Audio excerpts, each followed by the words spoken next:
Welcome, friends and collectors. Thank you for joining me for another edition of Diecast Emporium Military Mondays, brought to you by SmallScaleHobbies.com. You guys know the deal.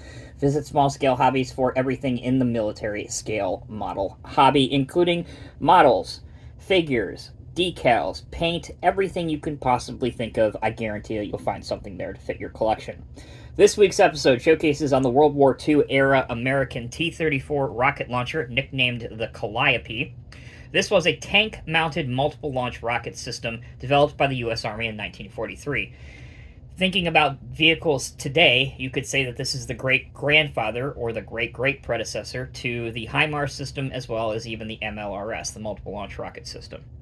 The launcher, this part right here, was placed atop Sherman tanks via the vertical side frames, these two pieces right here, and the connection point that goes to the tank's main gun, this point right here. I will elaborate on that here in just a little bit. It fired a barrage of 110 millimeter, which is 4.5 inch, M8 rockets from a total of 60 launch tubes.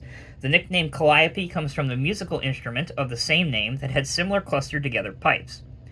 This vehicle was used in late World War II, 1944 to 1945, in the U.S. Army. 2nd, 4th, 6th, 12th, and 14 Armored Divisions used them in 1945, for example. Alright, talking about the model now. This kit was actually a old Arsenal M kit, according to Greg. It came in this bag. That's it. No commercial packaging, no other details other than most of the parts provided. They are resin parts. The Sherman tank, the vehicle that I used as a base from this, I believe that is an old mini-tanks Sherman that I have had in my collection for a number of years. I painted it in Tamiya Olive Drab TS-28, which is a World War II U.S. Army color. The decals do not come with it. Obviously, I purchased those separately, and before the decal and rivet counter police come after me, if you do your homework and you research extensive photos of U.S. Army Shermans, specifically Calliopes, at the end of World War II, you'll notice that, yes, they did have star placements, and they also, on the back, as you can see here, a lot of times they did have the star inside the circle, or conversely, the stenciled star as well. We're talking World War II here, people, the end of World War II. 16, 17, 18-year-old kids are putting these decals and outfitting these tanks with basically whatever they had around. So no exact two Shermans, Calliopes, were identical in terms of the decals that were used.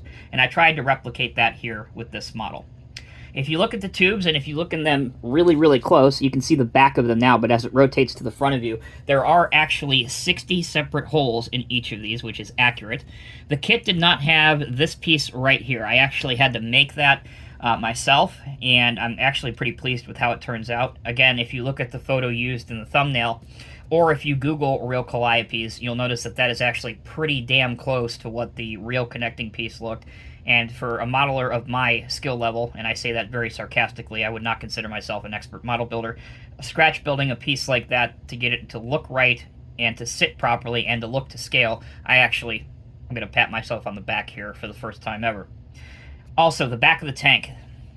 I outfitted some accessories on the back. Now, these are actually in the tooling. I just painted those in various different colors to give it a little bit of detail and depth. It also has a real Sherman number on the back. Again, that is a decal sheet also that Greg has.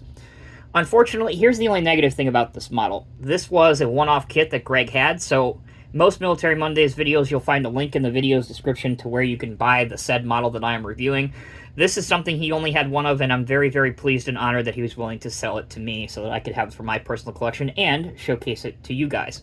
That being said, if you want a Sherman Calliope, there are several 3D printed options available in 1/87 scale, so just bear that in mind. Alright, that'll bring this week's edition of Military Mondays to a close. Hope you guys like this model. As I said already a couple times, I am genuinely ecstatic with how it turned out. I think it looks awesome. It replicates and pays homage to the real-life T34 Calliopes that were used towards the end of World War II by the U.S. Army, and it's just an unusual variation of Sherman that you're not likely to see very often. Until next time, take care, be well. I'll see you in the next review.